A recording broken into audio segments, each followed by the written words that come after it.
ral te kan ju soma anin kan som la te min ngai poi mo sakin voila ahun nu tak min ron pe thei hi kan lo ma e pusan te chunga lom thu kan an soi ni se lo me hian thu ngai tha Chronicles pakhatna bung som ni khwa chang som pakhata tanga som le pali zogian Chronicles pakhatna bung som ni pakwa chang som pakhata tanga som le pali zobin Davida ro re chung khai khomna thuani odalpa ro pui na te til ti thei na te choi moi na te le na te lal na te hi ta ani a lele wana omsong zong hi ta ani si a olapa ram chui ta ani a mi zong zonga chungnung ber ini hausan na le choi moi na te hi ine na mi ani a engkim chunga thui ne ya tin thil ti theina le chakna ikuta oma ikuta hian mi zong ti ro pui na le chakna pek theina om chuti chuan kan pathian lom thu kan thil chia iming ro pui hi kan fake nima sela tunge mo kania kami te po hi tu te nge mo an ni a hetiang te lom taka kan lo dan thei ni le thil zong hi ne na tanga chua kania ita chu kan ron pele mai chen si a pathian ya tu mal min som sagro se Pelai hi Davidan arore chung khai khomna e thua an manani a Davida kha kan hriat angin Israel ram alo din chowa Israel ram ina aram opchin alu atak na tura aman ruali na thokna sa ni a chumi na ati sian em chu min theito panan tho chuan pathian in mala soma pathian hian akuta chakna le thil ti theina pek theina om ti hi chiang em a voina po hian sakordaya kan si thok tu te an thorim ra long thein kan lo om ta ro pui lein ka sia a local te song point thorim na hian mal som na omani ti hi setharila din anni po an thorim na wanga kan khotang lo moi ta hian kan lomin an kalzela tura po du sakna kan plan ni sila thange pathian ma ko ni chong trai u lalpa kan pathian du tak ikhongai na le imal somna lalpa heng thorim ra imal somna kan hmute voina hian alom na hun hei khota in kan mangdon ani khongai takin lalpa nangma minom puila he program kan man chung zong hian chung lam le pon lam a harsan na theng theite sipuin kaidar thei zong laka te po min vengin lalpa program lo thing tak min man tirang che ikhongena kan lalpa isu mingin kan dile amen Tawagade federal vaccina chuwa kan lo me tura chuan report introduction kun bang turin Dr. Salom Lalmuan Kimi, Medical Officer, CCC Sakordai, dan lo som do nga hanin helaya lo manan lak dan sungsang tele atu lang angka report aturin lo som to Conductor Kwalian Zong tak Honorable Minister Ulal Sanabalate Silok Council, Village Council Member, School Education Director, James Nevin Sana, Dr. Ren Puya Hinay Hona Kanik Somte, Boina Local Zong Te Hilay Hona, Wilom Pui Zong Te, Amasai in CHC, Sakwadai Staff Te Ayo in Sunalom Toka Soydua. Tin he hun hi tun ma tanga kan lo dream le kan lo base kan lo clear le kan lo chak em thin hun min kan thing the hi le min wat sai sak kan hi kan DC te chunga le ONGO chunga lom tho kan soi bokani tin report kan lai thak ma in introduction hi kan ti lokana kan khwalian hi chu kan share pic san hi kan School Education Director po James Lervin sa nakautro po na lobing siya. Tuan CM Sinlung Council ka o mana. Tuan kan BCP ni lo ding bere pe rose atrut muna po sa kanhuma. Tuan kan MO in charge Dr. H.K. Lawat sila. Tuan kwal chadeo kan nei boka ani hi kan MO in charge masapir pulian thanga panuan niya piso chuan moi superintendent DHS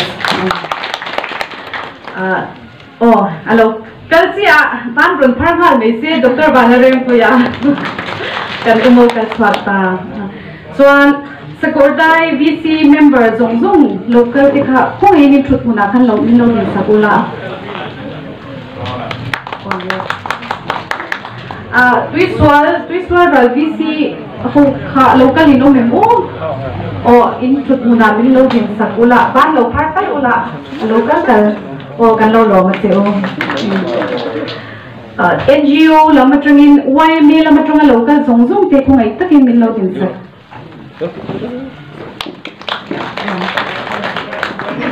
MHP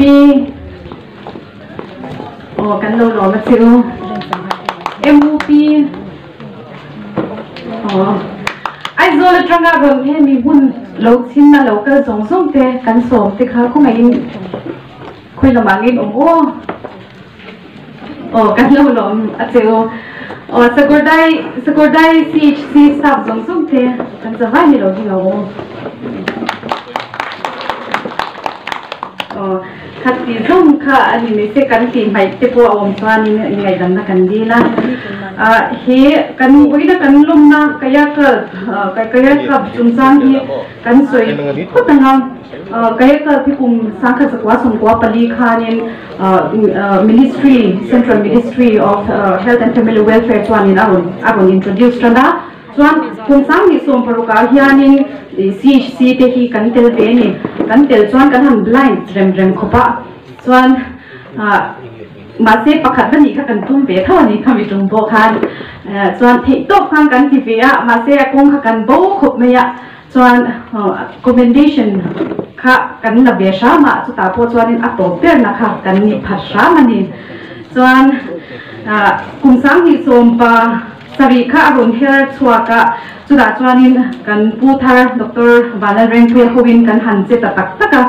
kha kum kha chu kan tan chuanin dam doi in mel at kan thak na ani in kan sia a min kai shwai kan pu min kai shwai na hnuaya kan oma chuan he hun kan matson the na hi ke mani chom ni lovin VC shang le YMA NGO school le khatia gina min ron puina kha kan dong na sai me ni chuanin tuiswal ral VC chunga khanin VC zongzongin anni khat lo job card atanga anni khat tha kha an ron chung lo teka tin khosom pani in helai huna hlatlang an ron ne ya khan kum chung kha chuanin na kan han thok na sakhopa natlang an ron in trip load group an ron in trip load cha me ni chuan kai ke ni ta chuna chun cho kan lo chuma dal le khan ni nin na kan thok thina chuan khan zong zong a khanin NGO te min support na le min puina wang yawa he hun khen the hi kan ni a in PWD department in kong hi min ron black top saka helai hun at kan twal te tin kan kong zong zong hi min ron black top saka PH in quarter zong zong a tui min ron water connection min ron Vivek buka chuan electric department in kan electric suite min ron siam that sak buka ni chuan school primary tanga higher secondary school nanin ha min ron tho puya chuan heng kan sam wan sam te pia pai te ti zong zong hi mi kan ron min ron ti pui ni tin khakun na ya SHDC Silim Hills District Council khanin kan boundary wall hi min ron hung sakopeka Sakordai tlam hi hun chwa pe kan bo kan ni chi chuan kham mi kum khanin na tam tak kan thoka chu ta chuanin I alam sar zualte kan han soi menga drain siam that na kan thoka kan drain hi ama chuanin asti tuitling the ni a khata khanin leveling kan tip thabe ka chuan drain zong zong hi kan khu ta a chuanin damdoi in tuiba zong zong hi khoya ma luang chuak lovin so pita kan lu pir beka chu wang chuanin tui hi khoya ma luang chuak lovani chuan tuibal I hemi thisen kai te khatiang ang luang chuak thei kha tuibal treatment plan kan siama mun thuma kan siama chuanin chuta chuanin treatment damdoya chia thiang him bekania chuta chumi zo chuan so pita alut le ani chuan kan bol ho pai zong zong hi color sang sangin kan thiar beka plastic pai na te tin glass pai na te thisen kai le bol ho pa ngai pai na te khatiang khan asang bekin thil siam pai ta nen kan nei ngala chuanin chumi ba ka chuan di burial pit kan tia chuta chuanin taksa them te I khatiang ang phumna kha kan nei boka incinerator kan siam boka incinerator chu kan akang ral thei chi halna bi kha kan nei boka compost pit kan nei ya compost pit a chuan atroi ral thei pai na bi chu le tha a kan siam thei na te tin pula gate in local chuanin gate a khwanin ran te lu thei lo na turin pai palo in phu manga khung ho khu animal trap ani boka chuan tengki hi kan siam thaboka hi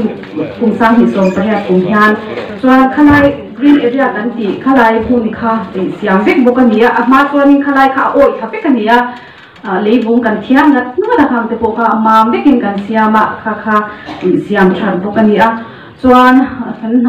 hau tak em mei parking area khulai phan motorin ron pa kanga khunglai khu lai zola siam thatani boka khung khu hau tak em ma tui an foreign lion ya tui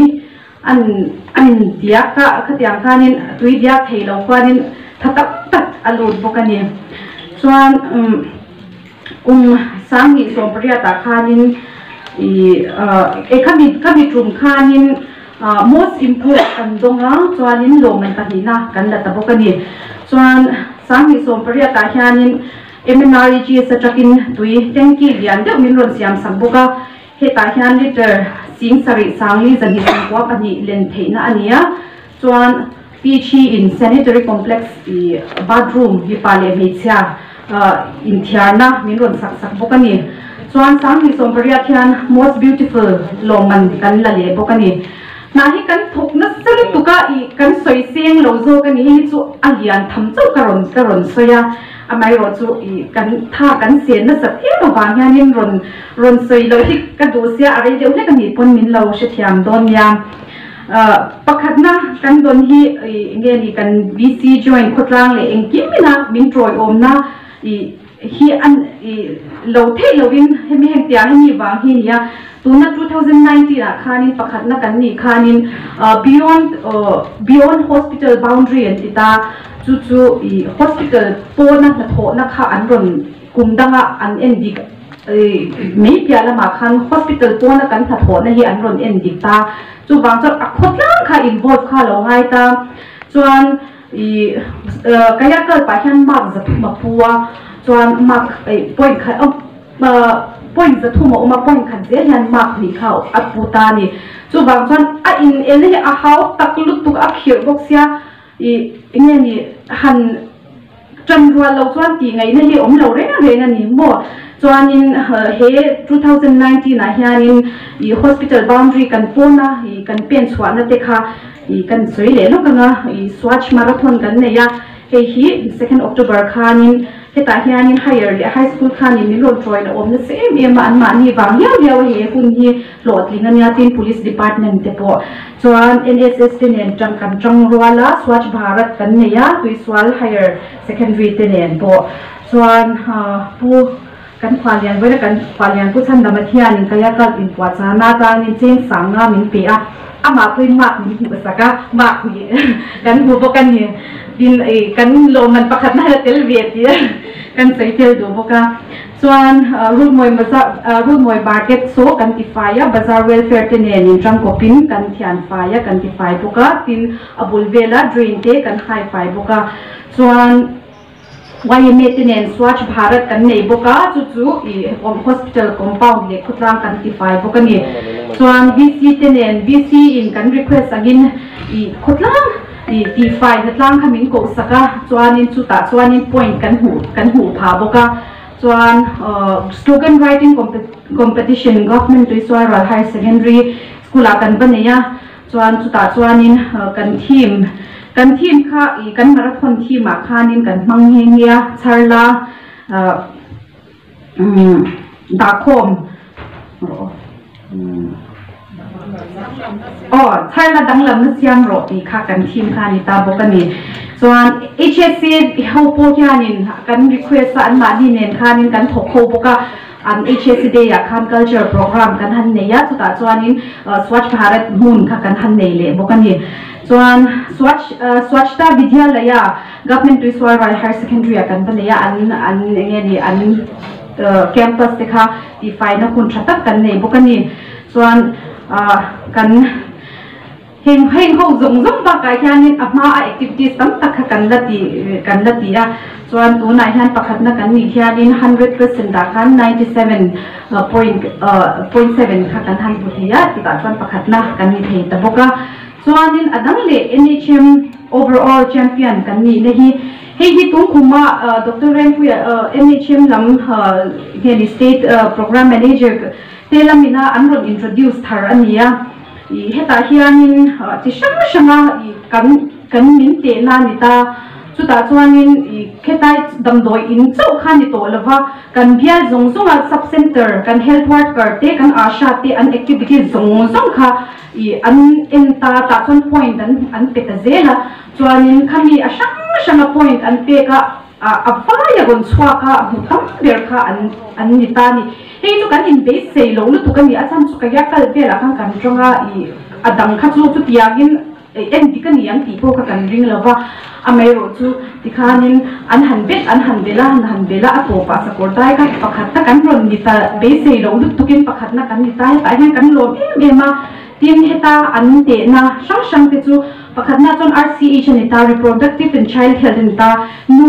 now pai te an now pai chong an now nei te tin an fa te an enkol le na zel te now te an pek te tin now te thi nge lo ti zong kha ka tianga khanin me ta hian min endika immunization alo le ta immunization a chuanin no te vaccine alak te tin khatiang ang apuna ak bikimala khatiang ang zong kum khat huai lam khanin vaccine an laki mem ti khatiang a khanin min te boka chuan main center activities an ti ta main center kan ti chuanin supporta health workers health sub center zong hi le health worker ho khianin report an ron the lu ta helai main center a kha heta lo pom pai tu te vaccine lo distribute tu te khatiang khan ya na an nga me ma khan report ni tin thatin report an peta khata khanin main center activities a khanin Mizoram puma pathum na kan ni thei boka chuan asha activities omta asha chu nge ni engkim an tha tho zonga an ti tha em nu now pai ten en ko tha em malaria thisen an test tha em khang ho zonga khanin asha activities ho zonga khanin an nin te le ta a chuan NVBDCP kan ti a National Vector Borne Disease Control Program he malaria lam pangan niya asha te na tho liao le health worker te na tho ania heta hianin this thisen an exam dan te tin malaria ve lo an hu chwale an zon chwa te tin malaria ve treatment an pe ka khanin henga hianin an na tho kha aron lang ta a hi malaria NVDCP again Mizoram puma patina kan bokani chuan National Ambulance Service kan hian min te boka hi chu kan ambulance atrong to mema amai ro chu alat plan de tro ka min te na po hianin kan ti thelu tuk big lova kan lom bia wani tin kaya kal tuna ka soi me ka khanin khata khanin min te bo ka ta hianin Mizoram puma pakhat na kan lo lak na chunya tin BME pin ti le a biomedical equipment program ta heta hianin kan man ruwa reng kan student le kan man ruwa reng te kan enkol dana hianin min te le ta a chuta chuanin chuta po chuanin ngeni kan thelu tuk big lo zela chuan National Tuberculosis Elimination Program le a heta hianin TB lampanga program an kalpui khak exam te tim ngeni TB lampang hu chwa khu zong kan test tha MT vela khan kha ta khanin min te le ta atin TB veitena damdoi an lak that le an lakim khata khanin Mizoram apot ati thapol takania heng zong a hianin ka soi lo po ka tam ta lo ta min te na heng zong a Mizoram puma ti thaber kan ni hi kan lom em ani tin heng kan lom man don te hi ema ni ti me ni lova ani na chuanin heng zong sum te hi pathian ni na mal min som na le pathian wang yaw ani ke mani chu kan in sit ve ngoi mu chin kan omna po kan tha tho na te po amai ro chu pathian in kan tha tho te mal min som tu in vo in ni min hen he pia ang din hun ro pui ta ka min ta hi pathian ni pathian ne na atharin lom thu kan soi mol ni ka lo me kan han rem lo wa lai lo tal khok te thun na chang lo te po kan omang a chan chu sarkar ina dana siap kha bo siat kan hlau viau ani muan pu ina mi wangin thun na po kan lo da ne ngam lo ri ti kha ina thiap tu turin kan soi ani tuna chuan welcome speech le introduction speech kun bang turin pu sang kan khuma BCP supportai kan somanga welcome speech hi nula zo din queen aron chia chu sak do ani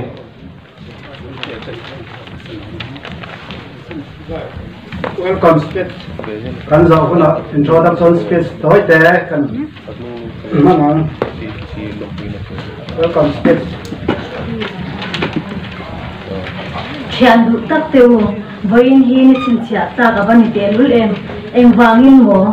sakor dai achunga leng le cheng tin na dwa taka kan ko dai khu pui thil la thing ai lo khun pei mo le chin chia tlak tak kan hana wangin ani hetiang hun ro pui tong the siam tu du sakna ka chana wang po hian ami mal tak poin ka longin van nei ka in ti le bo khakang shwai tu masate department no en ko tu te le loka shwai tu masate thorin na zara kan dai khu pui po in malama pan zela na son na lam tuang zo in na ka zela mo chumi ta na poi mo chumi tin kan the na zon thewa kan tang kai the na mual le ram thewa tamin tan kan lak zela tulani ti I thei he lo khai kan the na thani ngai na le te mang le te hi kan khotlang bial ram le nam tan phal takin il pho chhuak thin fo wangu chumi tan chuan ka som tak zet chewani amma akan soilan angin voin hian hun ro pui le chin chia tlak tak kan mang ani kan sia thiu angin kan state chunga ma so na thu sanga kan sarkar chuan elna le in tlan siak na bo saya khotlang in bong fai le thiang him na konga te khotlang in rel bol na konga te ele bara in to del na konga te le thu sanga te in elna bo sai china health department ko in India ram pum hua pin hetiang in elna hi buat sain chumi chu state kina kal pui ni in keini Mizoram chunga ko voin hia chumi thang ko chu ro pui chuan miron thong harta ani hi avaro pm kum sang kha zakwa somriat pasari hun lai tang to khan he kan khwa angi hian kan sarkar chuan primary health center mindin saka kan nam movement ra chwa in September ninga sang kha zakwa somwa panga atang chwa khan community health center CHC atlan kai lo nia he damna indin tir ania tangin voin theng hian athok tu te ahna hiam ber atanga sang ber thengin rin om tak le tai mataka lo thok tu te Satuan ram min pan san ta te le min la dam pui te mun dang transfer le anna atanga lo tol ta te tuna he mun a thok mek te in zawai chunga khutlang ai in lom thu ka soin za na le lom pui na che bai ka la na cheu pathian in nang ni le in chung kwa te mal so min kai shoi cheu sela in pek na in tho rim na le in te ma na zar ruang chhuak chun jong se nurse na ding to Florence Nightingale ni madam lo te andam song ang khan in thaphe na hian mi te ri ru le sa ral muang in dam song je ro se in malak na in pek na le tho rim na zo zai te kha kai ni tan en ton tur hyak mu re to ngai lo ani pung khwa to ang pathian in ma som theu cheu ro se scientist ro pui tak tin khobial soi hing le thak dang lam thei thil thar mu chwaking economy ning thang ten khobial economy an lo thak dang lama politician ro pui tin ram in rel bodan an lo her dang lama agriculturist ning thang ten thar chin dan dang lam hu chwaking ele bar an lo her dang lama physician ro pui tak ten khobial na na shiben le dam na turin dam doi an lo hu chwaking an lo siam chwaka he na ro pui tak tak te hi chun zum ani zel don chu mishing duan tu ke ni mishinga a phum ruk chuan ni tatane chu tiang boking he kan dam na ina thok tu te po hian in ha le mo phurna hian in chianga maso in tuma in beya in thok rima chun jang thu lovin tak saha le chau soi lovin na in tho na sajia she tu hi ke ni abia la om mi pui te chau kan ni mo kan ti la hian thune tu te mit le deng hial alo kheng ta alo ni he nga hnuai lo man te hi abaro pui em ka soi zel don first prize kan don na te Career Club 2019 to 2020 dam doi in file chaber NHMO Overall Performance Award CHC 2019 to 2023 second prize kan don na te Best Performing CHC under Reproductive Child Health National Vector-Borne Disease Control Program third prize kan don na te All Over Performance Award Main Center Sakordai he nga chunga lo man ro pui tak kan dam do ina thok tu ten an don hi ro pui he ani soi hat tham atlinga wan pui tham ania kan tho hong le tho rim na ra ania shwai tu le thu nei tu te rem ro le na rel thiam na ti dang tu ani hi hai ro ani love khot chung le kan khot che ve la to ngai po ti le dam do ina thok tu te tho ho na that tia pho lang tu ani e ho u kan zawai hian boina kan roman lumatang hian zirlai siam thar thiwang u khai boina kan kal khom te kan hun man dan te kan thil ti le kan thu soi te hi ni le tha aliam anga thei hil ni ala in her chuak nge yang ma se boina kan kal khom chan kan khen chin hi chu eng ti ka ma are to don lova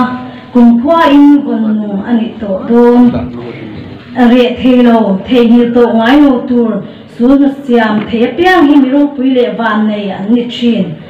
chumi thleng thei tur chuan kan puan ven soi chin ma clear zau zo nein zorang ti moi tu ni turin malam ipan zelang u he ni ro pui le hung chin chia tlak mang tur lo kal khom zong zong te khwa la le na ya chang te lo mai po sang chang te department sang ai o tu te kan official te he dam do ina thok tu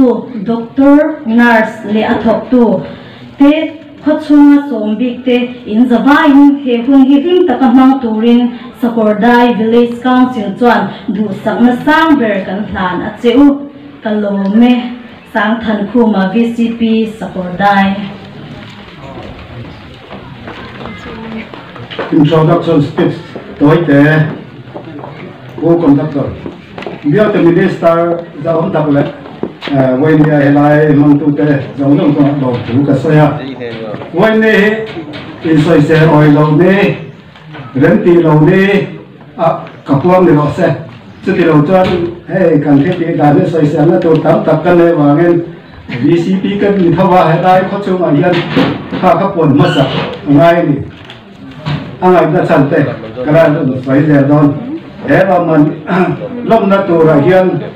khốt la ngày lông quý ngày trả gắn tiền bốc xì á cho lại cho NGO te department te som comment hiền kan phạt tàu cả quay đi kan hành thế nào mà kan minister giáo tập te po ahun rem sang kan hành sửa helai mang tu hiền halai kan hey ani rem ruan na hun rem sang rem ruan na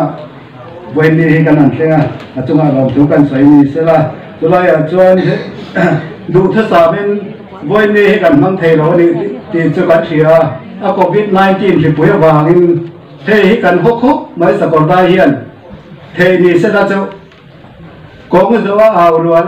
COVID-19 vàng rồi sẽ thì vàng thầy cho này sẽ là cho quay thung lại công rồi cần ảo đó cái này chỉ là cái soi ăn đều kan soi xem na thằng lâu này cần buông hết sao herai hiền alom na khiết rừng na tổ alom quay na tổ rồi mình na biết xem những cần hành xem mà đồng phun này màu hành mua sai cần thôi mà sẽ là cái nào cái lại muốn đi ăn nó bằng thì cần hao bốc xia thật do ngày tối thật đàn tổ ngày tối về này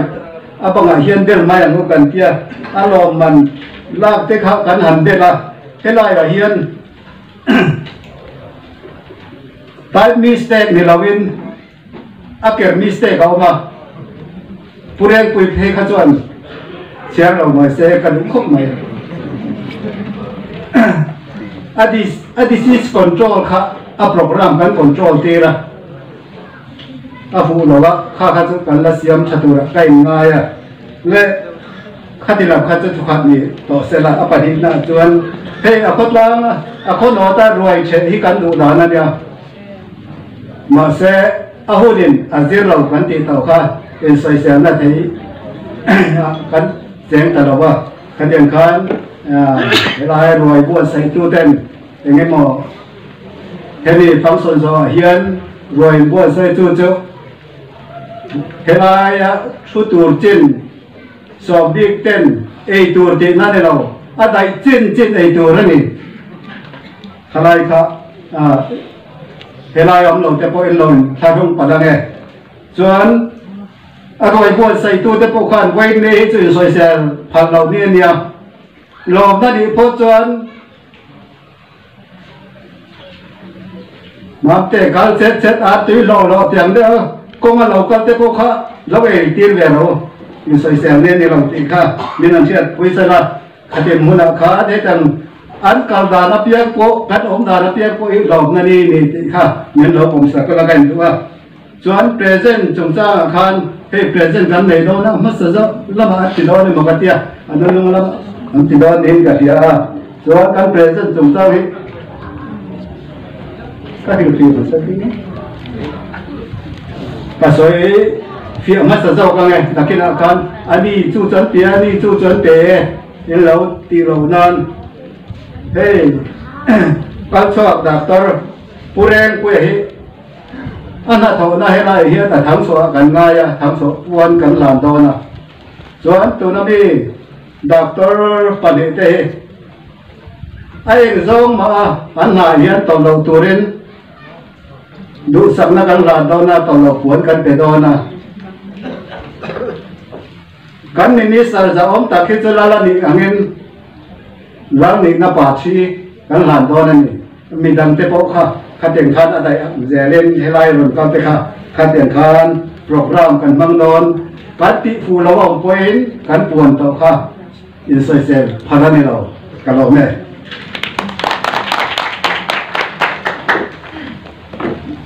tu la chuan lo pui na thil pe khun kha kan hawanga chumi zo chuan lom pui na thu cham kan ngai thak sun zomanga lom pui na CHC sakordai lom pui na anol pek te kha kan medical officer Dr. HKL ruat fel khan min lo don sak mai sala LIC te tu riva khan khami lom pui na thil pe rồi cái tu cái khác cái chia thuộc mà sao không nghe MHCP block MHCP Vancouver branch Anganwadi worker Sakordai welfare Aizol Pi Zong Swan Moi Dr. O Ulian Thanga Emo in charge mà sao biết China Dr. Saloni đã nói to ha Chuan MHCP Chin Veng branch te kha khác cái lần buồn te kha local lại không sẽ là mà hiền ama saberin hey kan khuan lian ulan chan da baran de hian CHC tilbek tu na le ya han ko ma saber mai te o kun ben lo tu na ni ko kan til da kan sam lo ha kan CHC ma mo generator e hoi da kan lo man la khang sang te lom puina ta na kan dong kenga chú cần em nói insa này là thế là hiện tại bị này nhá hết nôn thế nhá à cha bị thế này à document thế này cần em nói này là cần làm nghe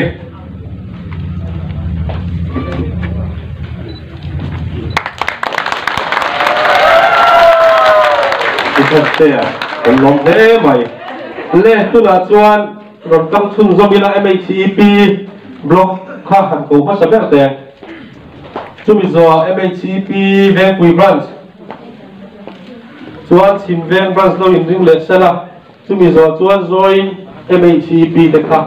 thì MHCP đúng cả sẽ là việc mà đâu quý ta có vàng phải lệ còn đòi những phải lòng mặt tập thật na in trong khi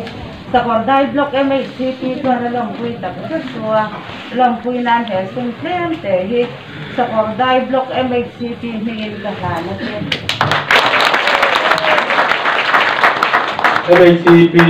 Vancouver branch chúng mình do hiện Chin Veng branch thay đổi liên quan sẽ là chúng mình do join MHCP sẽ còn đây cái tiếng ăn lòng mình rau quý tất mấy hành đông đi cần lòng quý em tiêu qua sẽ còn đây về quý branch này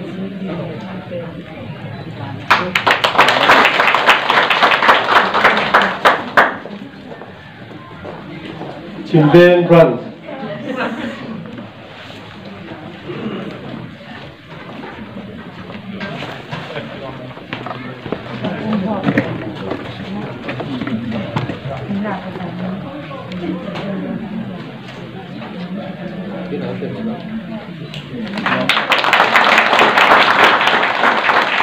rồi MHCP sẽ còn đây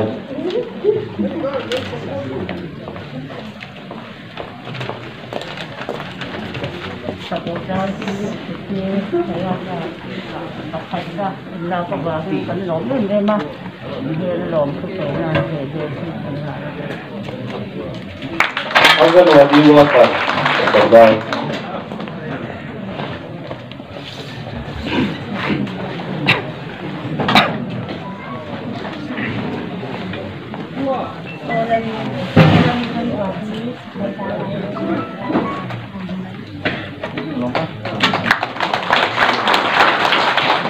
Pi Zong Swan Moi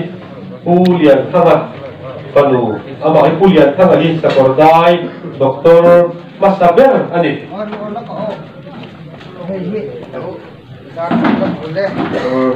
Masaber ani ya tu atu le faten katian hun ro pui an dong hi min na ron riat puya hi lom pui na ilpe tuna ron lando na ni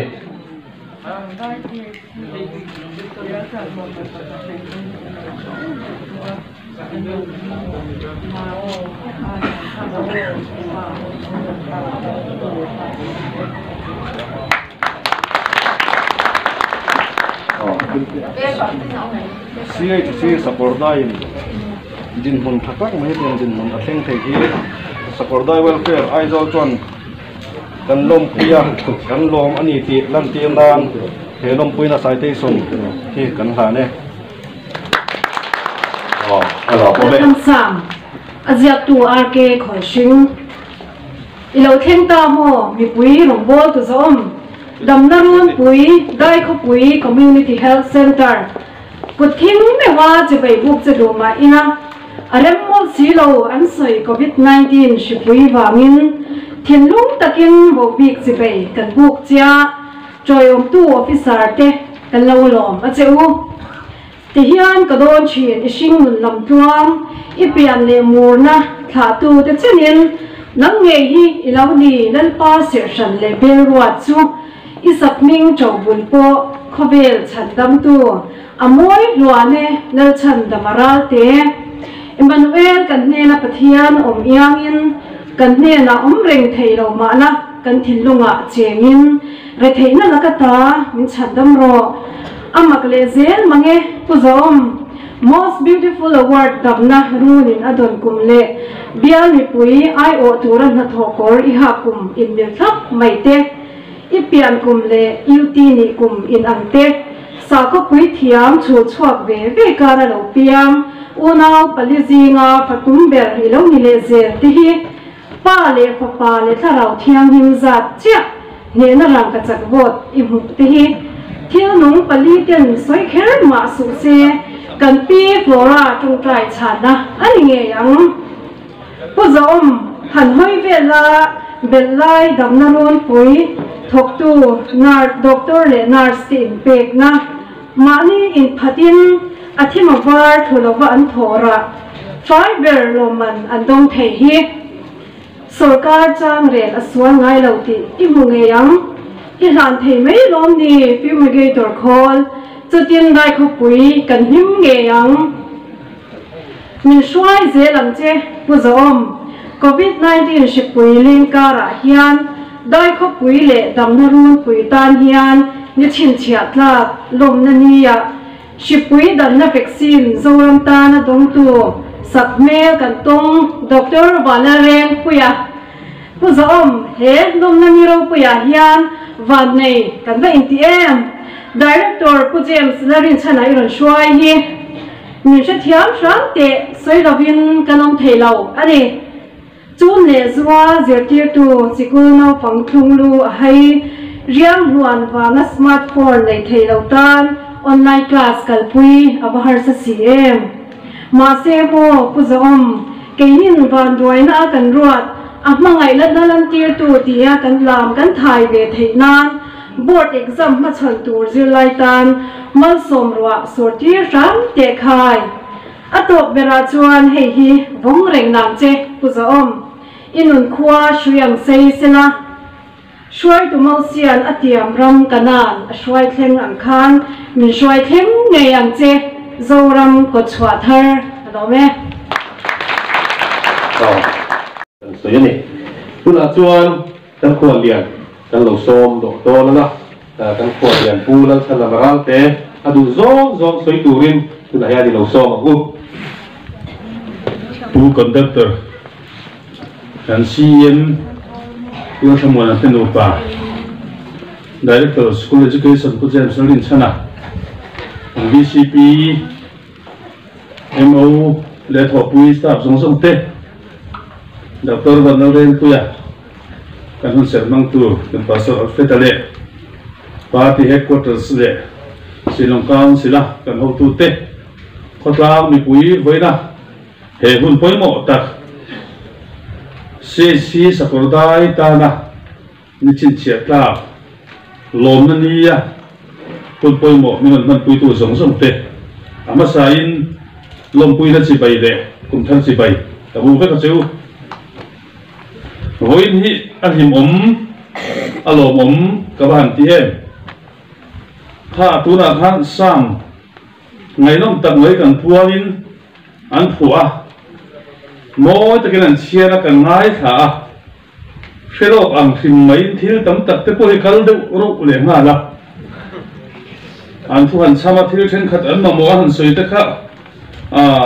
in be sei lo zo khol zo te kan nung ken chu ka he to lo ba in di lo zo mal so ma te pon ni mai the tin bo be zong tu te le sikul kal kan ma mo te po ni me asarkar in ngai to na manga ka le sir to po takin bo te som tu kal ti tu te kan lo ren chia bo ka tiang khan thil tam tak kha thil in su lo theng di ka ma voin nia kan hun man le en kan program ang eng kim mai hi pathian min thiat pui ani ti alanga kalom tak zet ani kan khotlang suai tu ten CHC in loman chi sang sang tuna kan hangai tha ta kan la lom na ni chu lan ti thu le te huni min an man pui thengem ti in min on soma ama sa chuan ni som le pani kha anun tin zona in ti hun huna chuan local thei ka tu mang kan tia ama ro chu ren chan zok na le abi takin kan doctor training bolok awangin ni som paruka zo ka thenge man tia ni de reng mai ka tia achan po kum thar ani ba ka COVID-19 bolok awangin kan bian mi puiten tun maya kan in mukha ta ne maya enga molain har sana kan to lai ten kan on plan so kan lo kala kan khata suai tu te ne kan ho tu bian tam tak te nen chuan pa ti ba kan tho pui te nen chuan han in mu zok zok kan nei chungin in lau tak chungin ral khat dewa nen kan in bia kan in muwa lo sin chau ka duwa lo sin chau thei to em ka tia khwal local thei lo in ti bok sia azin thei bok si lo in lo sin thei bok si lo chu tiang le ren chun hun rei tak kan oma in ngai tak te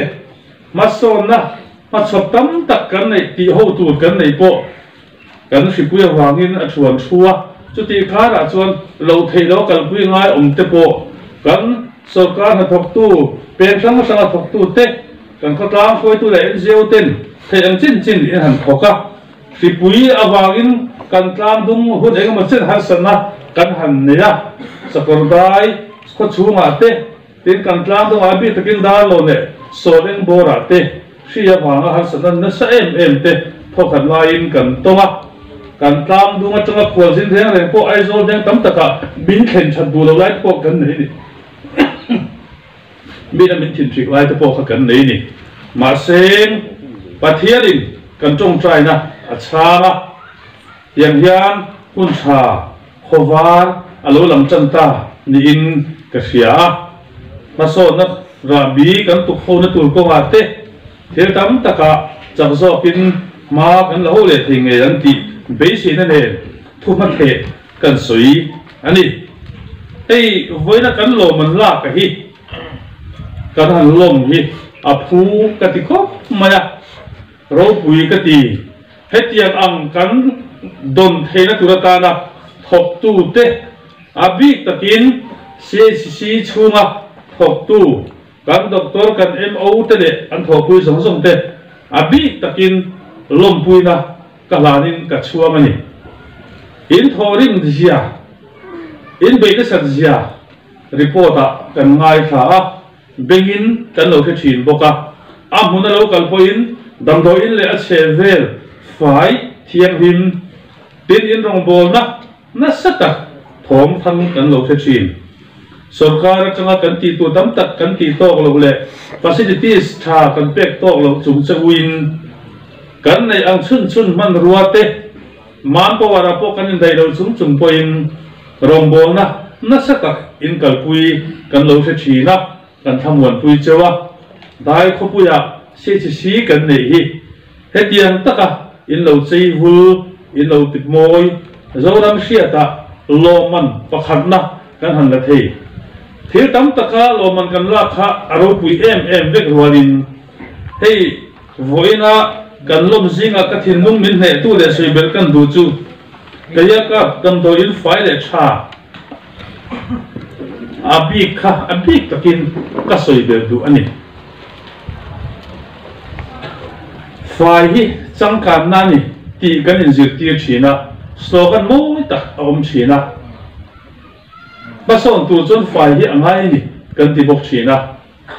martlang dung hi mi tin tun ma de chuan min husin a chong kam marthim pui za ko bung bun nan min tia chong nom na ngai tham ngom lo min pe thina chu chuan tam tak akeng terin karing thim chuan balte chok te po kha akeng tel nge yang ama chu hoina hian CHC hian en na aron pe chuaka he faina koga mizorama ati chaber kan ni hian sakordai achi chiu takha ati lang chianga kan dam doi in le a chevel fai tu chuan a chunga chen te thok tu te ba ka mi pui helaya wa mang tu vakal te hi kan fai til kan thilung fai til ti lam ta ni aron dor tu local zong zong te bo lo tam tak siamin seng a fu chuang lawang chu wang chon mi in ma thim pui an ti thin hi kan thilung hi a enga fai na ko nga hian he hospital ti fai tur hian a staff te chang lo mi pui kan chang kai te lo wangin kan tho ho na thale ma son tu ra ke kan pen na lan ti na he ya par suak ni ka hia chu wang chuan thok tu te de he hospital do tu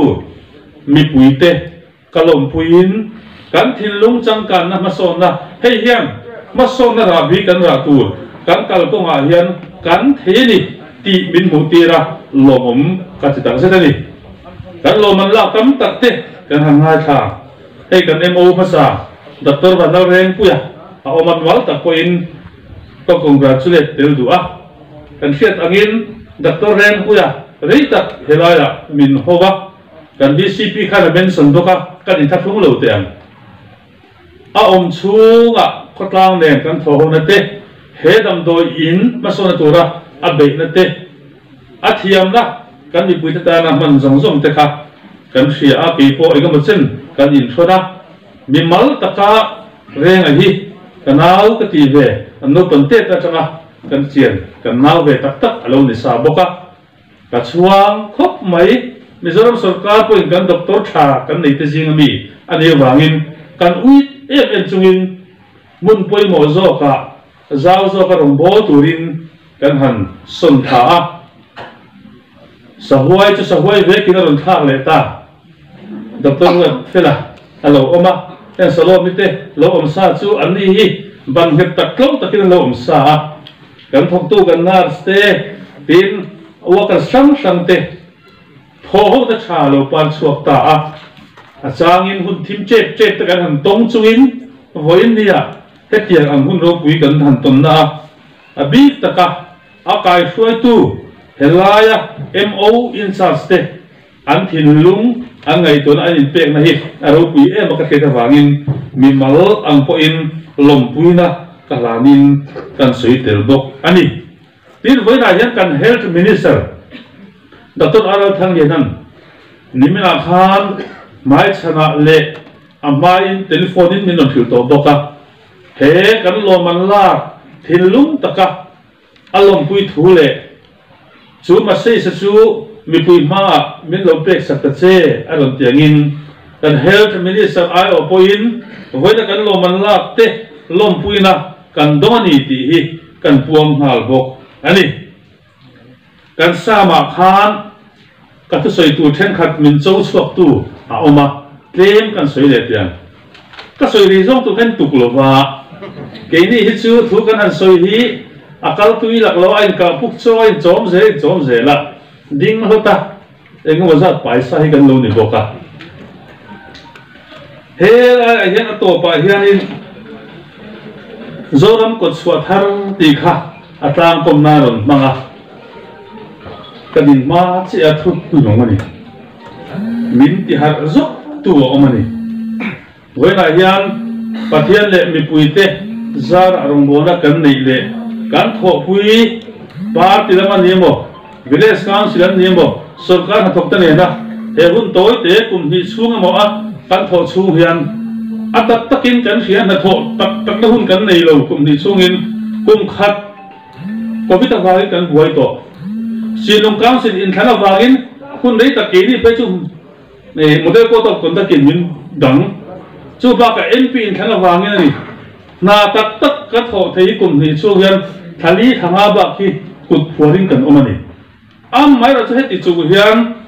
chung ang chu in puar be thang ti lovin kan thei chin ha na thokin heram tan he nam tan kan tang thung tan kan thei ang to kin na kan thoka chu mi a chuan han soi du kan ne a hi kan sa phai kan tho ho na wang ani wangin ka soi du ni in than do na khan kan campaign in thil pathum kan tang tung tan hian pathian le mi puisa ra na tho kor me ha tir chon heng thil pathum te hi ka ngai poi mo tu ran ni ti in mun tina ka soya sakordai public meeting kan la poin ka soi ni chung chu zirna le Christiana le in kalpona ko nga hian kong pui tha kan nei hi kan tlang dung tan kan mamonia hei hi ka gol pathum an lian tin mi pui hna ka soya chumia chon hoinia hian hei abi takin CHC program sunga health department program sunga kan oma ama sabela kan mention du chu Christiana huanga maso na kalkonga sarkar anga mokuna kan lang nuwa kanta alber chunga loman pakana kan hanlahi kati tamlo ma seng kan thok tu te hian kan aw lai non ti dingna pakhat alo thlen phim hi lal pare mu tan dia ma vo thum chawa chak si kha ti kha pale tharau thiang him mingin an ti dam khani ama khop mai kan theina china ke ni point sarkar ang point he hun chung hian Christiana lama mi puin mason na kan nei the turin ret hei te kan Christiana in en ko na poi mo kan tia kan sarkarin healthcare scheme ret hei te ta na kan siam thatak chu mi puin kan sia chumi pia kan tlang dum hi Christiana huwa kan thim a kan mamo anasani kan tia chumi la chuan hei ratua PHC tharate kan siama tin chu ba ka health clinic center poi tu nei lo te chu hian panga kan siam bel to a tin a doctor ten nurse te kan in pe bel tam tak a to boka kan bial chu a po hian kan hiat bak lo chu hian health concern ha hian mason tam tak kan nei bel to ni thil hat tak tak kan nei me kan ti hi ka soi tel lua wan doi thak takin covid awaga hasana kan han nei poin kan sarkari min du saka kan tlang dung tan CCC center te doctor le thok tu te min han pebel chuma kan tlang dung en ko na kan han nei te kha aro pui em ani he song hi kan savai kan tho ho na ra ania wangin vo in nia Christiana ko nga ke kan pe na tura ma kan la tumdan kan soite ataka lotin na local me ka aba ka po makal zer tu kal kong kan nei wangin tho ho da thazo kan nei te in pe ka thu zo kan nei tlan te a chul ka ti ani adot le som kan thu soya kan ngai poi mo dam pakhan le chu zirna ko nga bar tang dung hi kan hiam em wangin mi in ma thim pui min ti san hi zirna ko nga kan hiam ani chu wang chon education hi all round development mi te cham kang tu le kong enkima pasol tu chon zirna hi abul thutani kan tia kan on awa wa nei thak takin nang mari zara na thokor min hak tira kan chief minister zawm takin education min hanlak tir vele hlo umaya chumia chuan kan tlang tu hen reilo te ka suyan khan tha tho tak tak the hun chung kha kam lo gan ti kha tun hun chung reilo te a hian kan bia la hian zir ti tu thar ri go thi somriat chuak hadam da to ni bia dam fiat bak lo zoi te bin kan soyan somriat chuak se tu thar kan bun ki to mi bial te ngai to chon kan bia ra chon tu kan la in dai lo chung athar kan te to ni school building thar koi tu na hian tu nei lo te he ti khopa covid restriction chung hian som chuang kan sa additional classroom te repair work sa tam tak kan sa teachers quarter po zirtir tu quarter nei lo pakwa kan sa to cho chun na in te som chuang kan sa tin chu chang ni lo higher secondary school kan tlang tu hian science zirna kan la nei lo wangin zoram hun tina tlang tu an du em science zirna daro na kan da science si re poi mo na doctor tu te engineer tu te apoi mo zong kan thuak technical thil ho zirna kan tlang dung mi in si kan chan thei ngai lo kha adu le afit tan zir thin kan da higher secondary school thar te dang te kan dina chu tiang chuan chu changal yo tu na hian mun pakhata amin hun ka sei lo mayam central school lian tak ekovia residential school EMRS at thona zir thei central ina an chon tu school lian pui mai vai bel se tam tak man siek saptumin ro man kan siam me kani chung wange kan soi kan ti chuan kan tlang dung hian ma so na tak tak ken tur chuan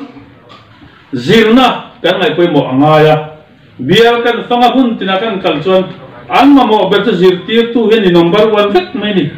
chu voinia kan ma mo khop lain pelo mai la kan hei chin a chuan ma so na kan kal zel sakordai la me po zirna ko kan han thang ngai na te kan khotlang ina kan OM thil kan sikul upgradation te po kan khia amai ra chu kan ram din hunin covid va kan finance din hun har sal jete kan khia thok to lo po kan pe chok chok ania wangin thil thar kan la kalpui thailo leirem kan ra huna engting nia mo chuan hem te po hi kut kan ben thei ni te po ala ve ma na tin chu tiang tu chuan ngai to na po kan lo sen ve me kan ni adon le chuan pathum na kan soi chu tong pui tha la chi na kan sa ma kan ngai tu am khan zoram ko chwa thar kan siam don ti kha banara kan siama in la hu thayang kathala chunga khan zoram ko chwa thar siam turin la chan da mara te vo ro ti kan ti ni khati la khan kan mi pui te hian zoram ko chwa thar kan ti kan soi kha aum jian thewak lo kan soi ngial am thewak lo ni pathian hian kan tlang dung min siam na min dang hai alo fu ma lelama manipur kan ria thanglama kachar asam kan ria economic blockage kalkong to pa wanga har sada inkal po theilo da wangin tram na de theina na satak kan nei ni am mai lo chu kan ron hu achu kan bial hi aren chang geographical in aren changa kong pui tha kan siam chuan zoram ko chwa thar kan ni don ti kha karon aw ngani chumi ang chuan kum som hi le panga don kalkong tang to lo kha ning vervek achanga manipur kalkong tu re tu na hian kan ten dara viber sa somnga chuang man tok tu na pen company an lu ta lei do turing khi kai bo sei muk mupa manipur re kan unau te ne inkal poa sum do na mun pui kha tela hian sok le don tok tu na hian bum muk to ni adon le chon he ta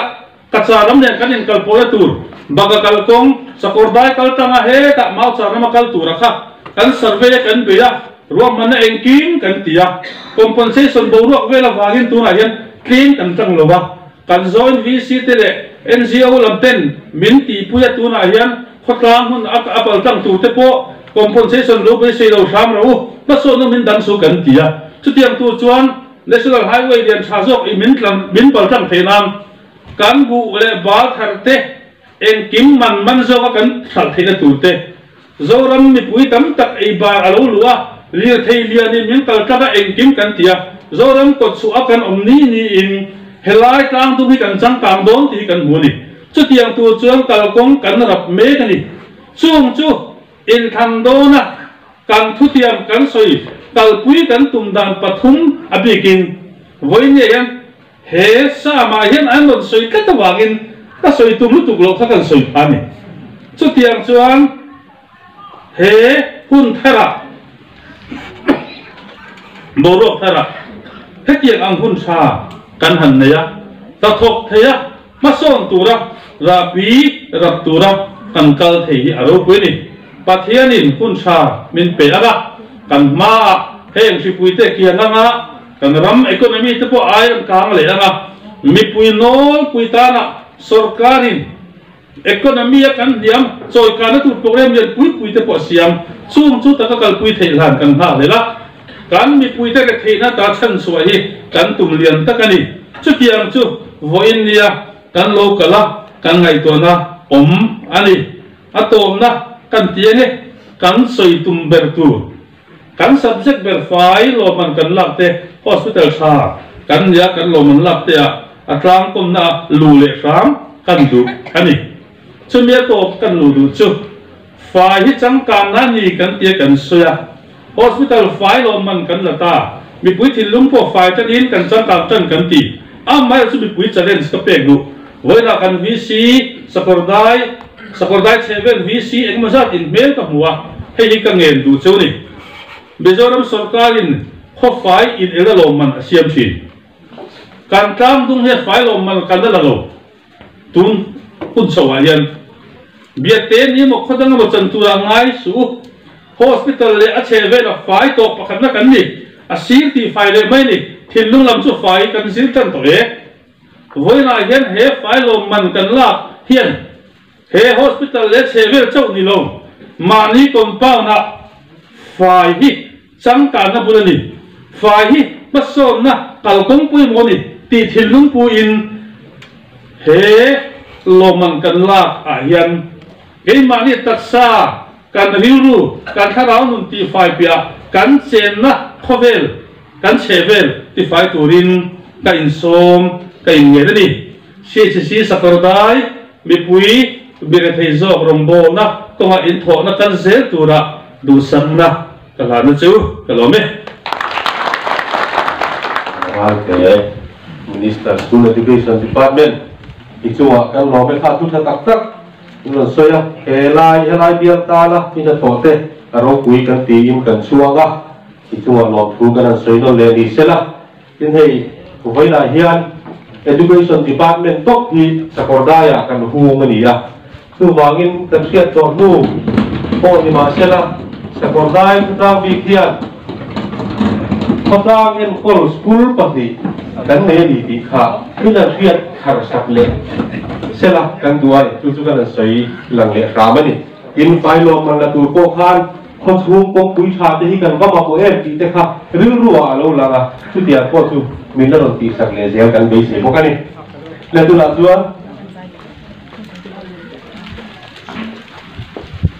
chuan tu soi turin Ulan semua dapat Chief Executive Member Silong Hills Council kan Chief Guest giống tak tu zo thang da pagal te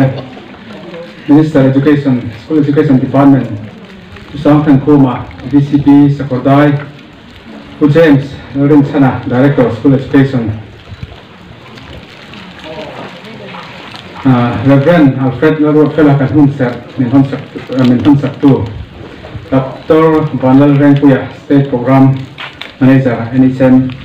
Dr. Narot Fela Medical Officer CCC Sakordai Dr. Salom Lalmuan Kini Medical Officer CCC Ato Kui CCC Staff Zongzong Te Sakordai NGO Local Zongzong Le Twis Walral From Sunga BC Boina He Program Local Zongzong Te In the Vine Kung Thap Sibay Kabu Kasu kan fuber tuksan tea tuat dinhi ka hopor tei khop ma luang thate khop ma ke niang tu soi thiam lo tan chuan an khur ti lo zel ma ya en poli se lom na thilania exam ani lawa chu wang chuan boina hianin Silong Hills Council angin kan area Silong Hills Council area chunga po kan headquarter ni bok Kodang ina an enton tour kan ni na faina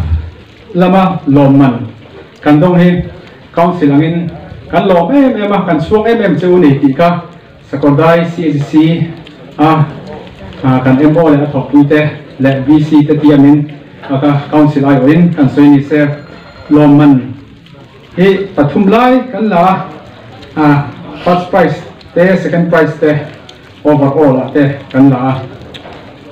kan chief judge om takin aron soi ka fai hi chang kang na ani atia kan bible po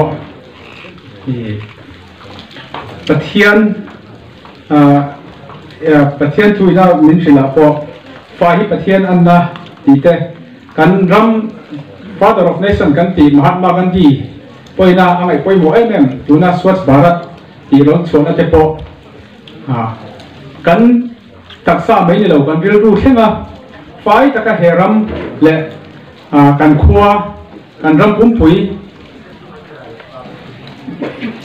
fai la ko ma kan la ka kan pason dan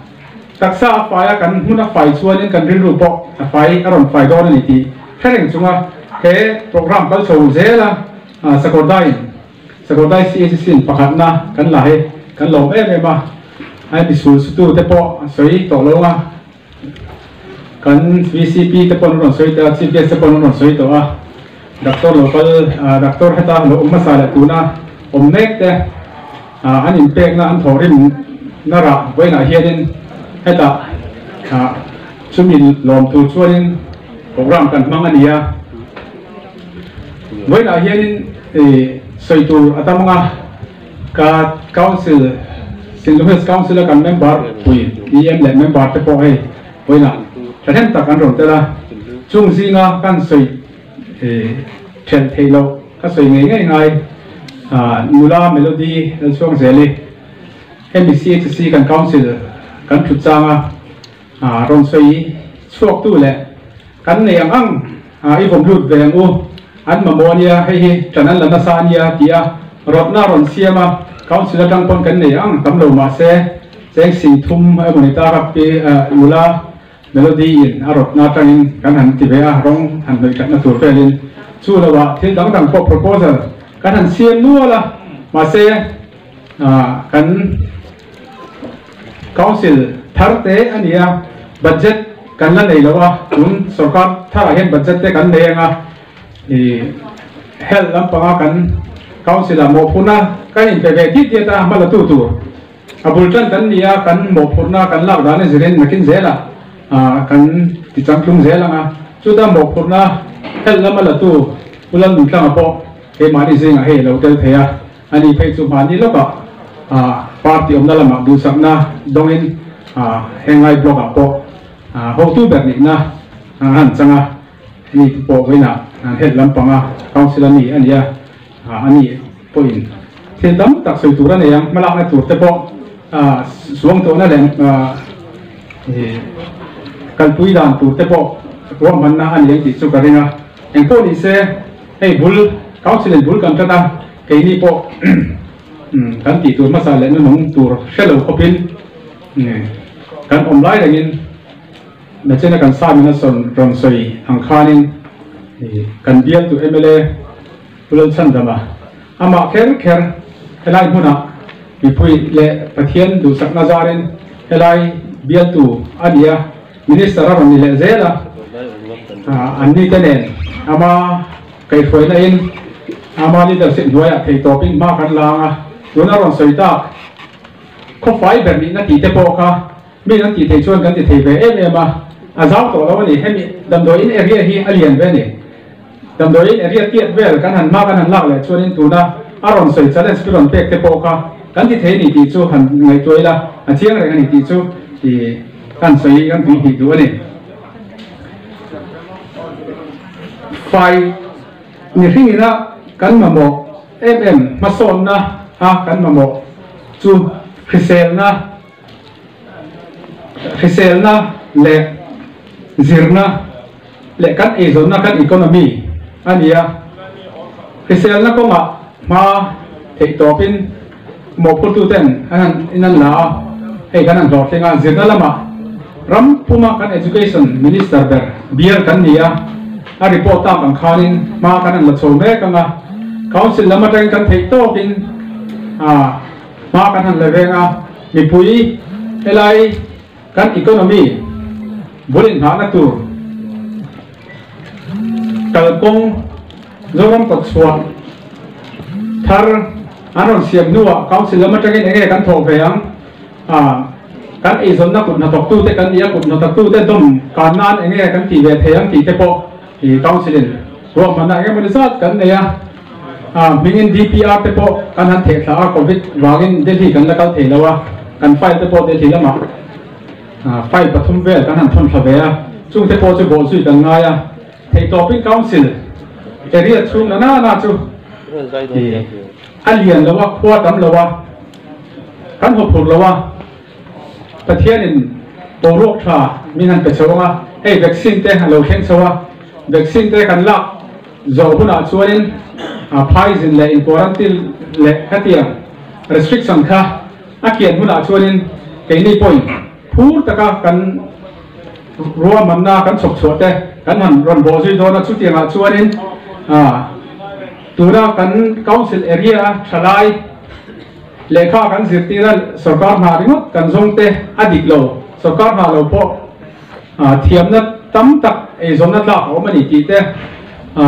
nikum lampang khanin skill development training aizora kan tia puan thui te puan ta te chuanin graduate sin kha kan han tidau bi ka na zong lai tan mi som panga lai ka coaching class kan sponsora chung te po chu tu na herin kan ma chok oma thei to kan chuanga poimo ber chu kan minister hi ani hen min ngai vena thei to pi sarkar lama council in ke mani in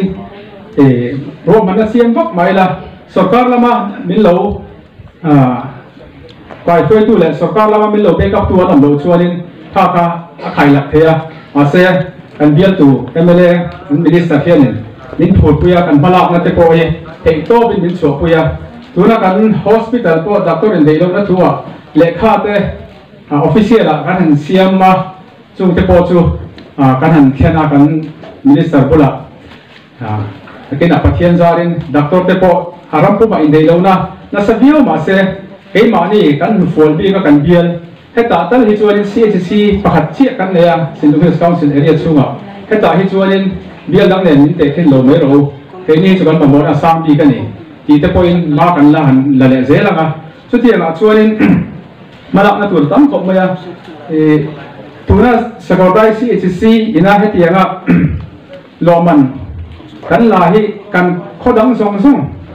tuna St Luke's Council area tan po wan pui tham le en ton tla kan ni en ton tla khua kan ni headquarter ni man headquarter in ni man aman la headquarter ni in phu le ni ti chu kan soi tel ni se program dang council na kan nei te chu hal soi lo mai la malam panga chok chu ani wangin ti thei tuna kan ti thei ang tok chu tam lo khop mai han chei CHC compound han chei na te ani lo pon kan ti thei ang ve tok eng amani mani chuanin hei council member tam jok te pon oma chunga chuanin kan kut kan ma trong te kan kut kan kei no ni na ni thei to pin ei tham jang na hi ei su hi mi hai hit ei ni ta lo mi hai en ton tla pin ei ta lo ani chun chu ei ma son na ding ei ma son ji in lang na chu fai na a lo man ei la nei na suk che ya chu lei chun ei sakor da hi kho chi tek an ta no sakor da hi kho pakhat ve mai an ta no mi so ram pum pu kom mi ri te ei ta ani lein VC hai le NGO hai le hi ta ka CHC so man no department dang khom ni sen la thata ka ei thok thlang na hin ra tha an su ni ti hi an lang tak mewa chu lei chun na kia le khom tu da fai na chu khom ni lo in chu na tien khom na kia le thil dang khom state program le ei ni program ei dung hai khom ma ti phur ta ka headquarter ei ni na lung ril council area apui tak ei ni na lung ril in lang thei khopin ei malak na hi takin ni bo zui pe tiu ti chu atok na kaung thel ni sen na sakor dai CHC hai kan som tak zeu kan in pak tak zeu ni ti chu tuna tuan zai kan lo ngai tha do na ga MZE sakor dai france te zai turin ilo so mangu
Gai khắp cuối nắng lâu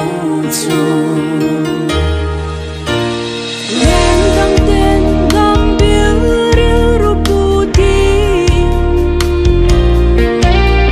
xeo na ta biết thu mình lan mà se kan suang a se dai khắp cuối tin nào pha chu nu lâu ni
tuna ang naron saktak sa Korday MZ Libra sa Korday din non sakha dai ko puiti niya YouTube lama po oma a view ya a like ya subscribe ni bokani ni china welcome sam ko tu fu la ro ki ma papa la ba la lo puit ko nya kha ha kha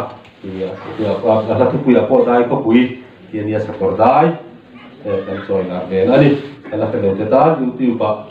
dai ko pui di no mani ta so na mi ani kuna chuan thu soi toy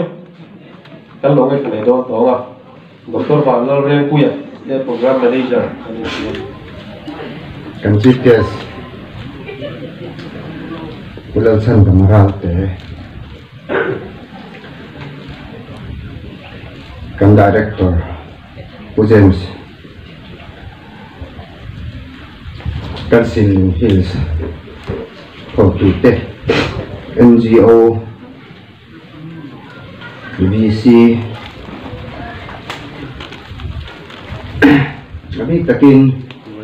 purwat pelat le pisalomi le staff te tin hotlang ni pui voinia sa Korday lomman lak lom tura helaya hale sun sa takalo seng to thin kathok pui dom tak tak kung sang changa helai pun mang tura local te voini hian lom om kati a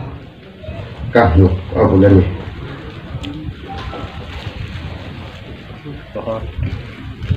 tin voini hian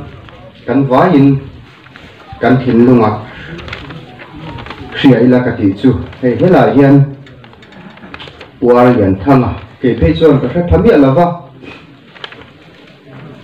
ani hi sa Korday PHC alani laya din tu Dr. Tan le khatiang tan po ala kal rei thelo ani laya sulo sutu ni a kan sia chu phim shimanga voini hian bulo chan tu hi zana chi bai hlan ka duwa khiat renga puar lian thanga kum somnga pakhat chan mari aizol sa Korday PHC mo in charge masaber ni somni le pasari thatum sang ko somriat pali athok chana mi puitana thanem ngai taka thola yin ni som pariat thanga somriat le palia min boral santa thum tu sa Korday mi puite ni sari thariat somriat le pali kan siat angin sa Korday ko pui hi adin na lagay lawa sang khat zakwa somsari le pariat sowa din turin man na chawtana khop khuang takan function chu sang khat ba somriat bor belani a anu loka PHC han nei mai hi kan han nei mai kha lo ai katia khata su su tu voinia hian thilunga alanga zoram pum champion ni na ding hon an ding so hi ro pui katia voini hian a ding hi soilam thil ni lawin kan in hriani kan kholian khalin nian ming lam na din min han soi ta ka chuan hei khobunga no pan lain kan u ten ni chowa ani ho hi ama hi ka hiat chian emania helai biala rum ding tur po kha kalom lo jo boka hun lai ka chuan chu tiang chuan thindung takin an king kha kalom pui khop maya tina ma hrim hi kami ngai sa na niano panlai cho kan hriat chian ani a kan hredek tlanga zilai por khoi tu ten ni choba ram le nam ta na contribution hi zilai por khoi tu a po hin du saber du chiat saber te po la mi ning ka hria chong te chang long march kan han ti te zo face zo fa te zo na thla ku le nau te kan in som khom the na tura tun thlenga imzet pin la kal pui zo face tiang chi te hi ama hun lai run din chuat so ni in zo fa te in pum khat na na a tho lok zia hi khiat chian pui tu ning ken hria no pan te ta changa lo ngai san ba ka ka ngai sang le ya zilai por khoi tu ani chawa chang ti hi soirik ve hrim hi ka du a hetiang ang vi hring tui suara le helai bial ina bial tu MLA minister ne bok kan nei hi kan van ne ni ti hi nakin nuwa kan la hrian ka ring chuan pujem sa hi kami riat chian emani boka silchar lo an ni chholai te le ma te in ani lupia ten om chawa mi efficient tak mai ni in education an chang hi i ma kan som le in ka ring bok ani awo in ni hian ni mun thang thang mi te hei ka be se lo tak te ndu langan ding kalam vek seng lo mai nga adi takin puso ma hi par kon tla han ban thamak te par kon na ka han om lain anh son xếp ra hình hà có tổ và cái mùa lễ mặc các cái khúc mấy thì đấy cần xử thì mấy này được bốc cái này thì short speech này mình rất hiếm mà sẽ vô in hi sa korodai he live platform mà hiền he hun hi ngạc lên tất kinh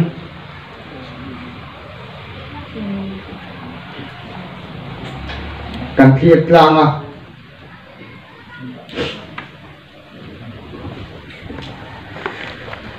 alo bom hi katia pakhian hian atok te hian ro hi rela voi local khom pui ma kan soi du chu sakordai CHC category a hian Mizoram puma pakhat na mai ani lova PHC hi Mizoram pum hi district ina pakhat na panina pathumna ti in PHC chin hi chu lomon siam ani a kaya ka pi ka hian CHC le SDH kan han ti som le pani te hi chu som le pakhat te hi chu zoram pum bua pa in elna ani a district hospital in elna omboka ta chuan chung in elna sang a district sang te zoram pum anga te na PHC category ne mo district hospital category ne mo CHC SDH category kan ti hian ma ki amusam laka kaya ka pa po hian CHC SDH category champion mai ni lovin zoram pum champion ani ti hi vonian soi ka duwa magza som ko parian le point ria voni tin pisalomi khana rum soi to ma in kandel le ram kan du chu kan asa te a hoini chu klemin min tha thiam nga short speed rate ta ula kamin pom saka kan asa te local zong song kha hunting lok te khong takin achunga ten om ti ka hria a o kan asa te khongai takin veron ti lang lok te helai local chu lok te kan hel worker te khan run sui bok te kan hel worker te khan kan hel worker te zong song helai bialami kan asa te kan hel worker te heng ho wang hen zoram puma overall champion kan ni the ni kaya kap inti siak na pakhat na kan ni ba ka khan pisalamin ron soi ang khan asa Mizoram pum bial somria le pakhat inti siak na te health worker na thothat hemi community health na thothat inti siak na te khang zong zong le hemis dam do in na tho dan ang te khong overall champion kha kan ni theina chan chu an mani ho bang hian ya alom an mani lom na kut ringal ti beng lok te u ale alom me chuan CHC helai thong som purat fela le pisawa mi te ho kha khongai takin han ding le lok te se kan lom pui cheu ni kut ben hin pu ni ding ta ru he kai pu bor ale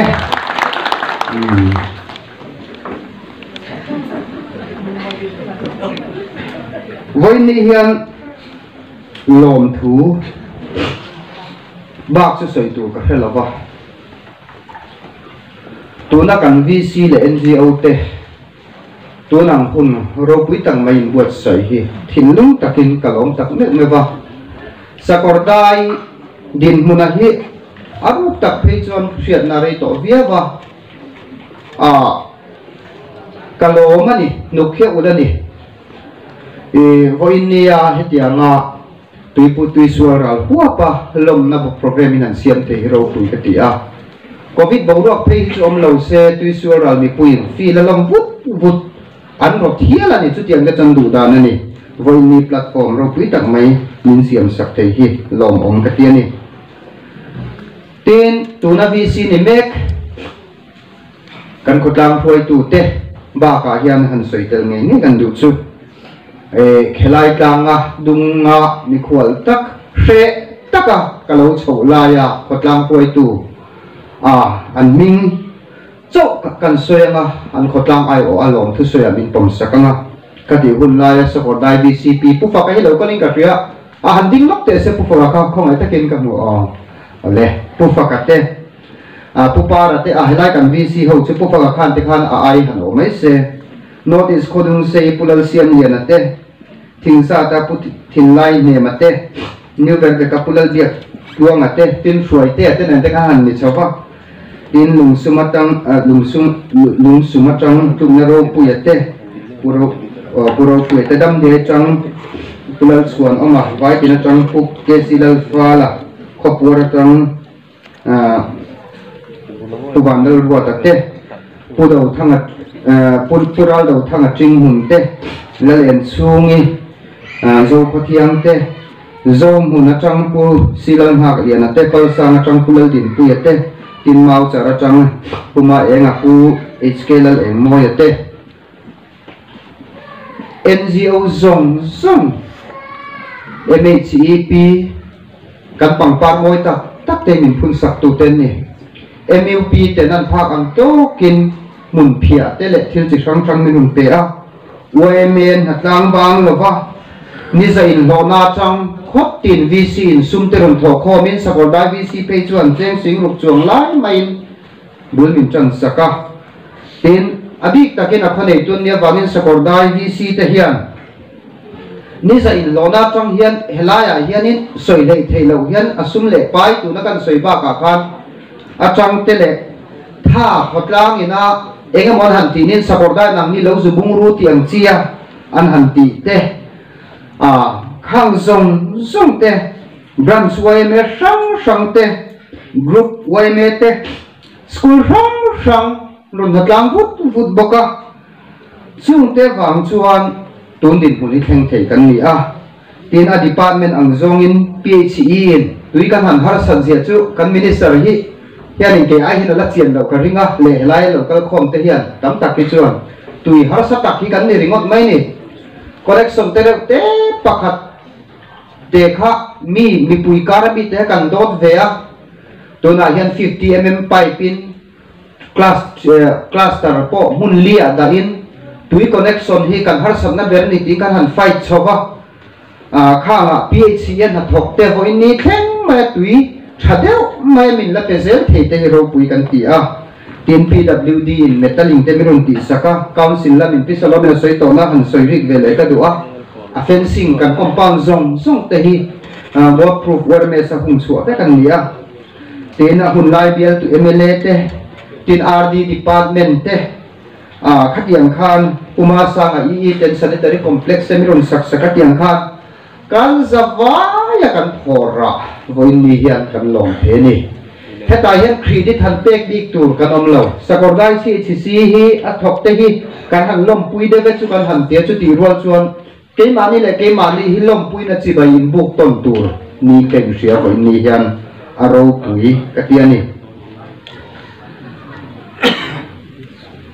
kan staff te big takin ha le maya tin NGO sang chang hot tin chang motor in trip khoma bel puin cho kan chuma dal kan tam to pa chani nen bel pui khan ruai ro pui hini tin mai kha thathum chung vel kan theni remote mai ni kha chutiam khopa kan be na zar chu ni a abik takin kan tho pui te kan tho ho na ro pui ka ti a kan hani in hani athen ti taw pol hanin them ngai te athen thin rim te athen chau tong khong te i athen engmo chang lo kham bo ruk te training kan han ti ta tak mai ka ti da na han zir chong pol te ti ran kati dan po hian zir chong na sa in fiam te thodan po la omlo pi kan in fiam kan in bang khan ni ngot to maya kan nui hon tem bok kan e ho nem bok kan lim bok kan in bangai bok kan in ngena bok ning ka sia khát yang ang thọ nam huna kain kam chung hianin ke chuan ka tom to ka ring lawa hei office a ka zo oma office a chung kan polai thup maya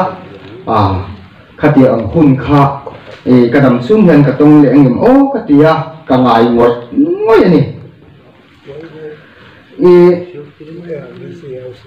với ni hianin han tiri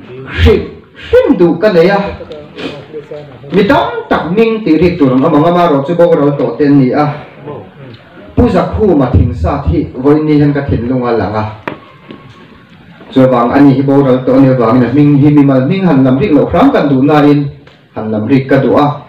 tar to takina phak ang to ka na tlanga an rum tel sat thin te ka ro pui ka tia tin han tiri vele reng reng ka du chu tu thang chuan ya hi khoi takina mi rum kal pui te ho in chi tel lo chuang ka tia so ba na phare aquarium lung poisa kan nei to silo a le phi om lo him mai ni lung sei chi har sa em min hei tu la kan drain song te khu fe kan ya kan dual kon tui ngok lon ko kan ta ka ni mu lo ayan ka tiang kan han khu na ma min la pui tu te tin puro ki ma hiao man o puro ki men la mo tak mai min han pu saka tin pumua na hi khoi ta ki han ting te se ka ta khoi te han ting te se ani hian thei to pina lo thiam sia hi helai tual zong hi min design saka lo po mu mal lo bin enga mo chen kha kan nars dikte hi pasal hian ni i lo man kan la kong ka thin lunga an ni ho hi arun lang nga la le wang hian in an ming kha kan tiri de sim do ni chuan vo in ni hian kalom tak me ba voina local khom song te chunga ni tu ka soi rei ta na ching khan sin nong hi islam pa tang khan mamo khan run soin ka khia kan soi sa ka nga mamo kha helai sa kodai si hi hemi mar tlang dung kan ti song ba ka sa tui ne tlang dung te tui ruang kha kan han ti te hemi manipur ki mi sen kon kan ti ngalung thulian kan ti chang te le hun sang pan khom hi kan ni helai ko lai som ka ti ka chu khen na tu mei si lo rong anin bol ve ngai si ho kha khwal bu ke poi mo ka ti kho maya khwal bu dam lo rum kal pui tu chung te na rong an lo bol an lo tuk zal the na tu li lian po ngai la bani hei hi Sindong Hills la panga khanin an mamo poi mo le ni ti kha kan tili tel bok ni sela chuan vo in ni hianin alom ka ti tak me ba ka thu soi ka du tok don me nga atop tak dinga chun mag nam hai hi zoram puma hin ein duai big no ti sia in la the to pe kan su chun thuk no nei lo ti sia ta poi mo sakorda le tu sual ra damjing rose kalome Tuna chuan Dr. H.K. Rockefeller medical officer si Sakordai adu zo ke soi turin so speech adu zo ke soi turin tuna yani lo so ma ko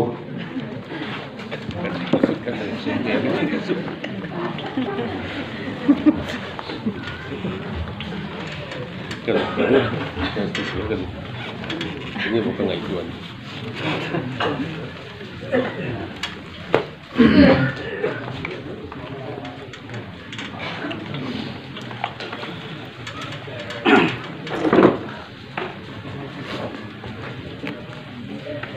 với nợ các khuẩn giống với nợ các khuẩn giống tak kan minister te kan education department director te hela Sinlung council atanga aron kal zong te kan BC hemi kan bial chunga aron kal zong te NGO te kemani damdo in staff CHC baka sub center tele kan department staff zong rongkal khom tele voini lom om tak miron man pui tura ronkal te in zawai chunga bikin kumthar jibai ambu kachau với ni hi akhen thấy nó sang chu mà sa in cái mà ni cái ngày tua thác bạc lệ cái ngày tua ngâm lâu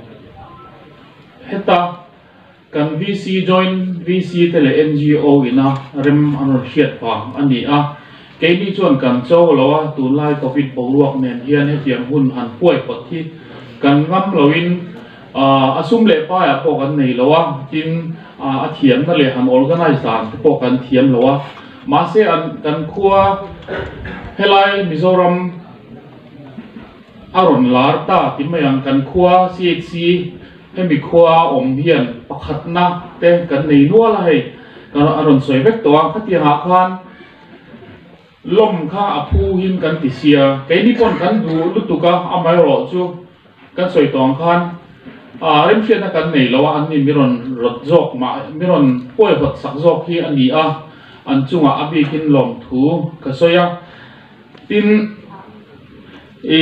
poi model pakhat chian pureng pui khan aron soi to a overall champion ti kha kan champion tak taka Mizoram a khan aron soi to a khan Mizoram pumpui a kan hemi CHC PHC SDH le sub district hospital lian nang chi kan ti district hospital anga te khan kan performance kha at haber ani kha te pung hi pureng pui te horon siam chuak ron duan le alom man te po le miron khai wal tu le ke mani min ti tang tu po ani a kha abikin kan sub a report ho kha khuta kan the thachina kha alom man pakhat na kan don the na po abikin tuna ke mani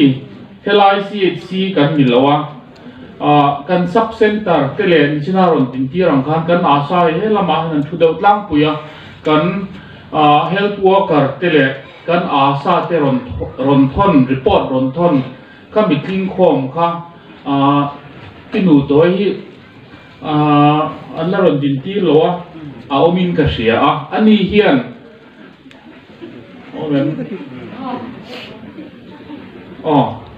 pinu toi kan ti me a Priscilla lu thangi ani hi loading le se ka ba tan request tu heta kan lo me kan report ho zong kha ani khan alo la kho ma an ron report ron submit kha uluk takin enin tikhan kulama tunlai chon computer internet ring kan thona kha pureng pui te lampangin assessment te point sang an lo neya khatia han pakhat na kan ni a chu wang chon ni chila han sub center le asa khan an din tir lowa ani hi apoi mo lu tuka chuan pa adang pakhat le chu kaya ka hi chu ka tel ve lo na ni ain tharum om katia hemia hian pi salomi hi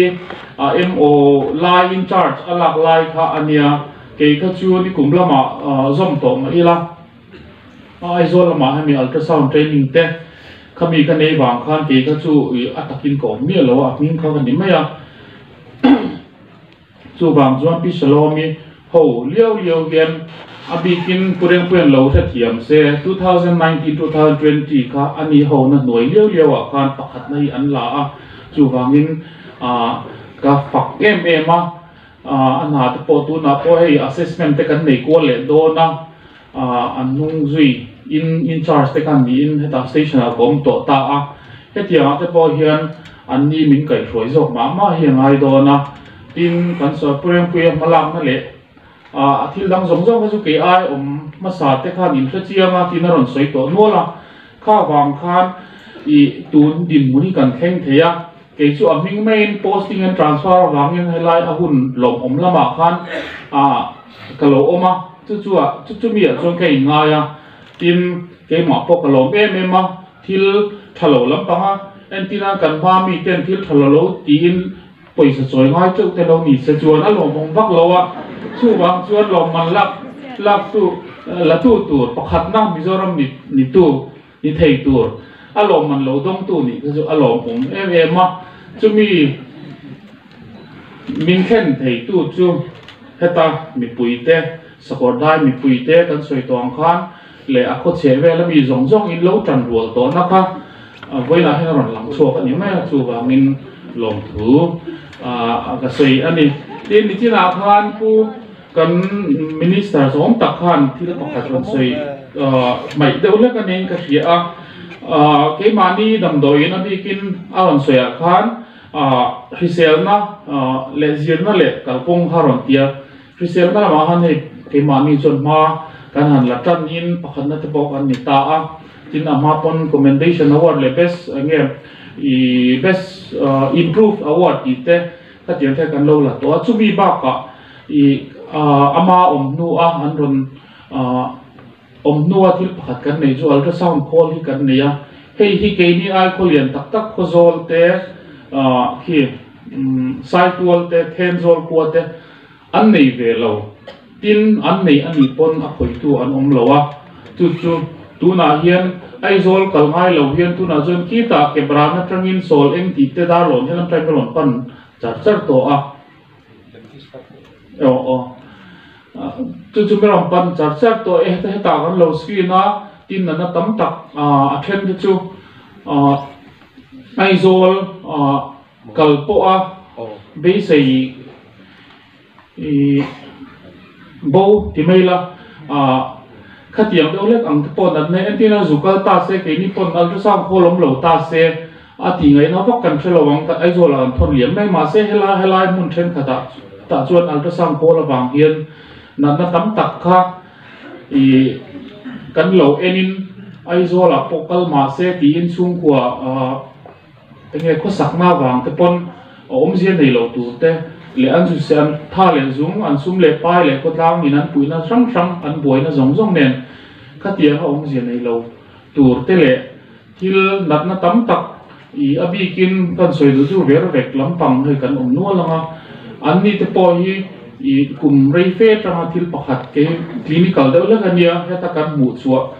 an ni po hi kum tam tak I zoom kong thalo ti ha le en kol rengo ta ma se ultrasound kol awang khan an phinga hian lung te hei marble tiat vel hi lom thina kha khan akal re la kha khan an zunga thil omang khan a hria ka tian te le ho te nan zula chuaka hei hi kan bial tu minister min malak sakna ani ka hria kan abial su mi puite kan loma tin heta thok tu doctor pele nurse te po hi kan lom ba kai chuang em ni kholian dang te ti thailo kan ti theya chuan chu lo le pakhat chu hei tu na hian kan bial tu hian kan covid workers kan ti ang mai hi ke mani biala bikin min penuala dental doctor surgeon hei doctor Isaac langwal doctor Isaac loading re la ani hi vacancy la omne in country helama chuan ani hi nia chuan kan khotina hian tu na hian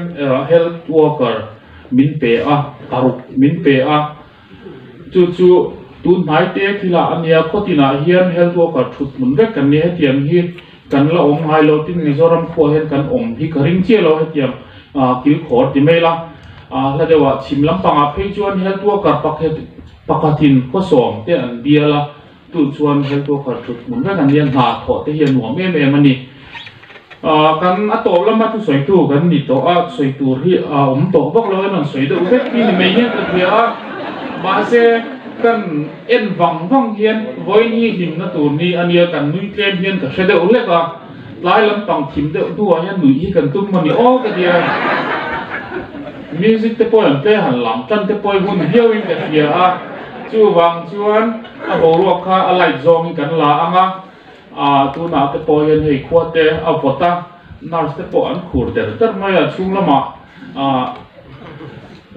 thil dang khobot chungin voina te helai muna ka helai ronkal minlom puya voin occasion ti mayang sakordai CHC le abial zong te pakhatna kan ni na te pahi na te athena pathum na te po kan ni ve thowa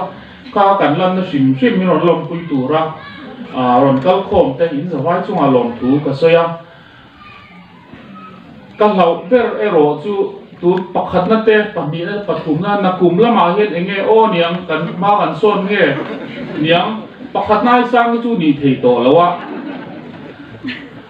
outstanding hi om ve lo ke mani chuan ma se ma son lawa nung son lawa ma son la kal zela pakhat na kan ni pon ai mak tha pahni na kan ni chuan pakhat ni tuma in program sang apigin ke mani department concern hian ma lo la ka tumanga chuta chon in mi puina te in rem hriat na te in mi fin chhuara te ka mo do na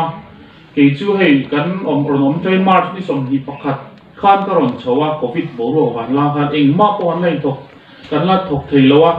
kan vc te nen point kan lai mutle me ma kai mu emergency meeting covid chuta chon kan neya aron lu ta ti kha di de umaya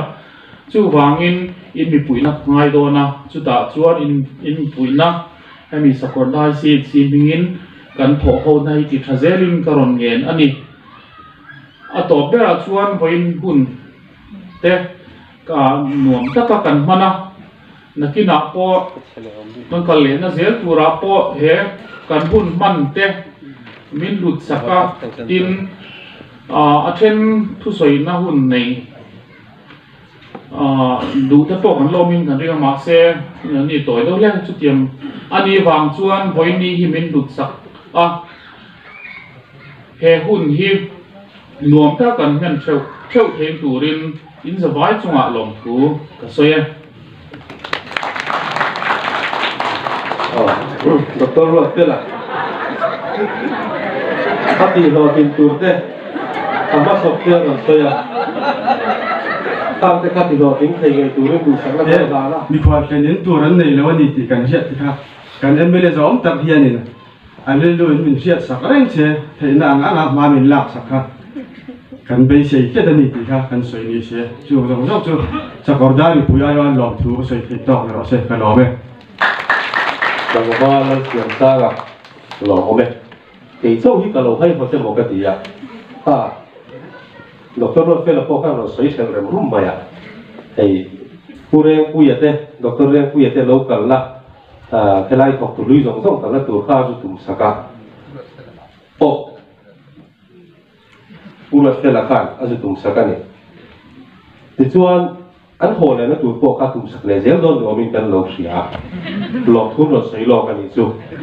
ti chuan ke ang thawa hai hot VCP kan lo nei le pe ka tuna hian kan Dr. Pathum Dr. Reng puyate Dr. Rotela tele Dr. Salomi te khala hian min lo din chua saksela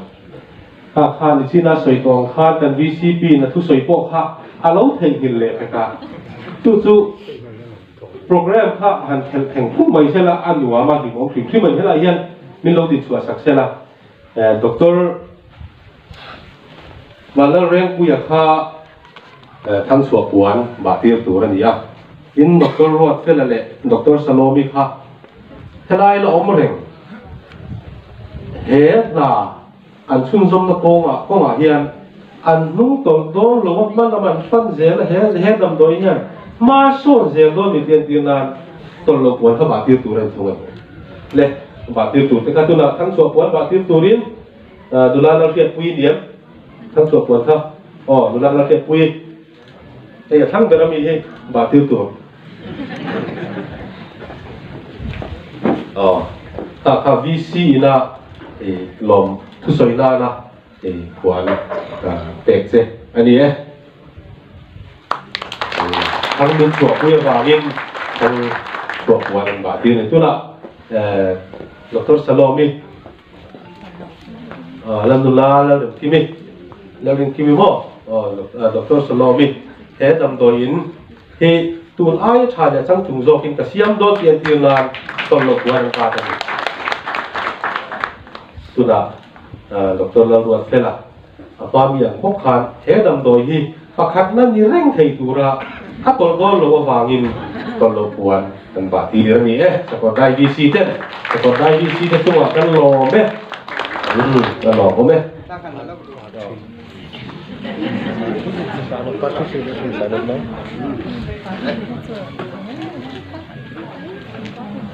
Tikhan kan program chu kan zoa heta ichina kan soi tong khan chobui kan kil ho do na tu ma bo ba lowa kan chobui siam te ning kil ta pui turin kan han som chewa in ichina kan soi lan zok tong khan abi kin education department bi kha sakorda ya tu na hian kan hum me kan ia chu mamo tu te tên anh phân turin thì kan qua liệt po hi hong viau đi kan sia thì mình hun te po chu kan bang te dura kan ngai in za vai chu kan lo me